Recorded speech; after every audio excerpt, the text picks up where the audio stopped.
Jungle. Muita coisa que eu já li sobre o assunto, que assim, que muitas das coisas que são feitas na sociedade vieram dessas lojas, né? Tipo, que há uma discussão, né, tipo, entre vocês, né, vocês como mestres e aprendizes e tal, e batem um papo, e essas questões, elas acabam entrando na sociedade de fato. Oi. Juntando com isso, a maçonaria que está ligada a várias coisas, tem relação da maçonaria com a proclamação da República? Oh, tem bastante, sim. Tem com a independência, tem com a proclamação da É esse lugar que eu ia, do República. tipo, o que da maçonaria veio para a sociedade? É a maçonaria. Hoje, o mundo hoje sofreu alteração, mas antigamente, Vamos contar então a história da maçonaria no Brasil, para entender a independência e a proclamação da República, a libertação dos escravos. Então nós vamos trabalhar assim. Na época do Brasil colônia, veio Dom João VI, apareceu Napoleão lá e Dom João VI fugiu e deixou nada para Napoleão. Napoleão chegou lá e falou, pô, ele fala que o português é burro, o português foi inteligente. Foi o único cara que enganou Napoleão. Ele veio embora e não pegou nada, não tinha o que roubar, não tinha o que pegar. E aí ele tornou o Brasil, a sua colônia, a colônia virou um país, virou parte da coroa portuguesa. Então, o país, né, era Portugal, Brasil e Algarve. Então, aí ele criou o Banco do Brasil, criou Correios, e aí o Brasil sofreu uma mudança, muito bem. E aí começou a crescer. Dom João, aí acabou a guerra e tal, mas os caras não queriam mais ficar aqui sofrendo com os mosquitos e com o calor infernal, falou assim, vamos embora. A corte portuguesa quis ir embora. Então, aí voltou para lá. Nessa época, os filhos dos fazendeiros, dos grandes agricultores, de comerciantes, de burgueses, a maioria da população era analfabeta. A maioria das pessoas não sabiam ler nem escrever. Poucos eram aqueles que tinham condição de estudar. Iam estudar fora. Iam para a França, iam para Portugal, iam para a Inglaterra para estudar. Lá eles conheceram uma coisa chamada maçonaria, no final do século XVIII, começo do século XIX. Então eles conheceram um negócio bacana que virou uma febre nessa época, o ser maçom. Principalmente na classe. Por quê? Porque era quem tinha conhecimento. Quem não sabe ler, não sabe escrever, não ia estudar. E aí criou-se, então, um grupo, e eles voltavam para o Brasil e vinham com aquele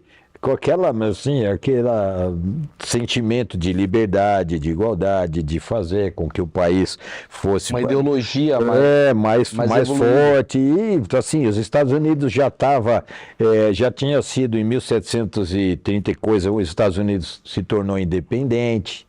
E aí a maçonaria ajudou os Estados Unidos, tem uma forte influência americana, né, a maçonaria na independência. Aí, o que aconteceu? Eles começaram a vir aqui e tal, o Dom Pedro, aí fundaram, em 1815, fundaram uma loja maçônica, a primeira loja maçônica, era assim, tinha maçonaria no Brasil final do século XVIII, já existiam no Nordeste, Pernambuco e na Bahia, já existiam lojas maçônicas, e havia dentro da maçonaria um grupo de pessoas, a maioria delas querendo independência, mas tinham aqueles que, na verdade, tinham aqueles que eram monarquistas e os republicanos. Então, todos queriam a independência, mas tinham os que queriam que fosse uma república e outros que fosse a independência.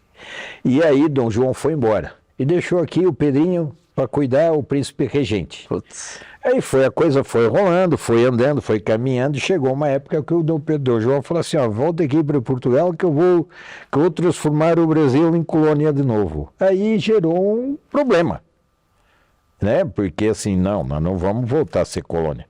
E a pressão em cima do Pedro para que ele ficasse e se tornasse o rei do Brasil começou a ser grande. E aí, em janeiro de 1822, a pressão para ele retornar foi muito grande, e aí teve aquela coisa de nós te damos todo o apoio, fica no Brasil, e nós vamos proclamar a independência, que foi o dia do fico. Então houve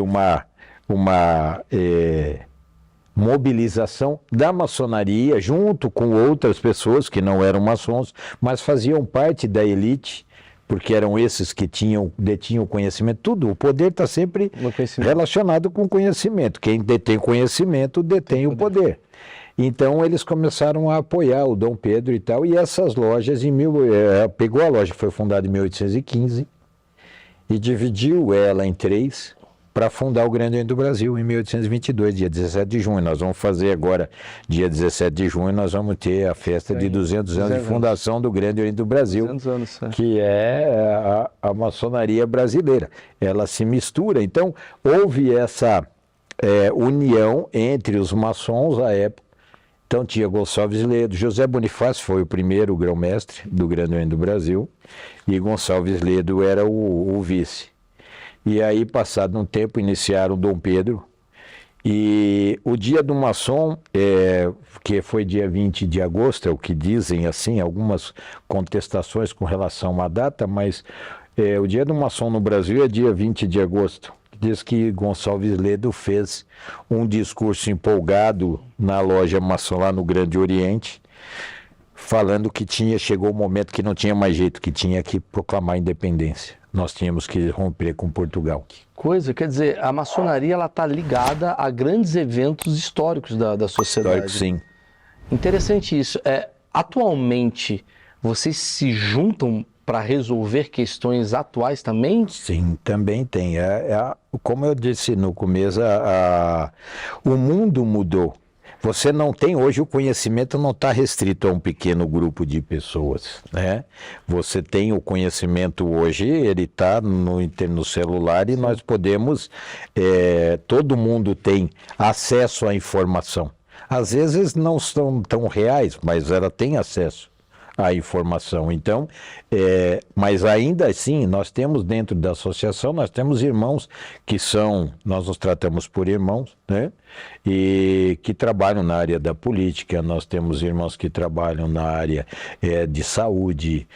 A maçonaria é muito eclética, ela não tem um grupo de pessoas que a formam. Tem maçom famoso, assim, que pode ser falado do passado? Porque eu imagino tem muito maçom famoso, sim. Tem, nacional, sim.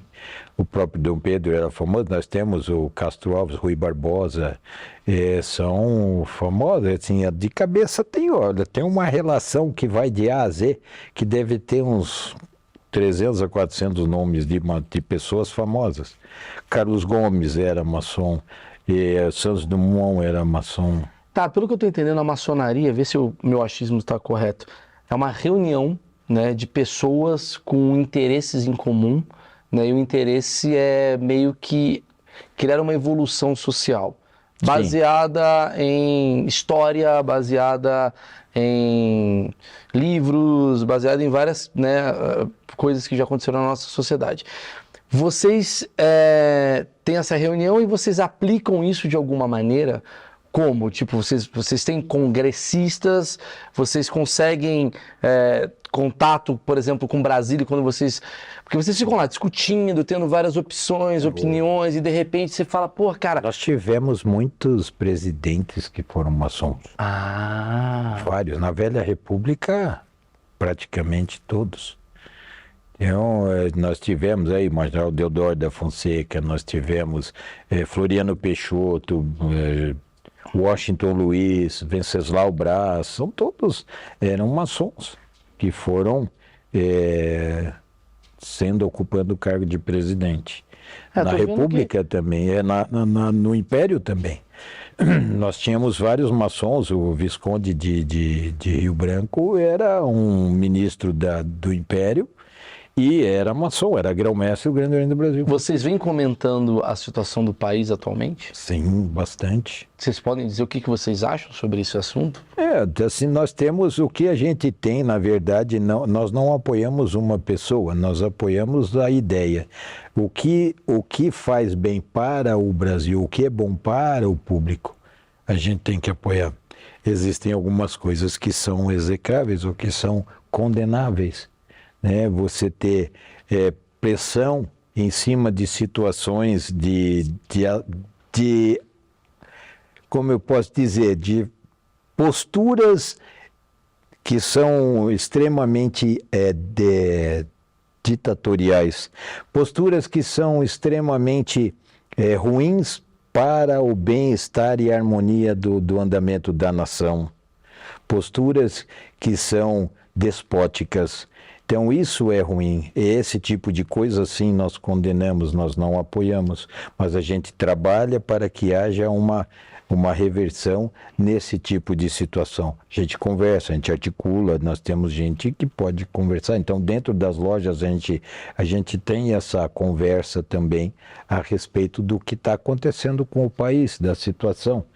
E ver também, assim, tomar cuidado com as informações que vêm, porque muita coisa é manipulada, né, Maurício? Sim, sim. Muita coisa é manipulada, vai de acordo com o interesse de quem está passando a responsabilidade de uma pessoa como você, que é uma pessoa pública, de passar uma informação Propagar algo errado, que né? não seja a verdade é ruim. Então, há sim uma condenação nossa com relação a atitudes que sejam prejudiciais ao país. A sociedade. À sociedade.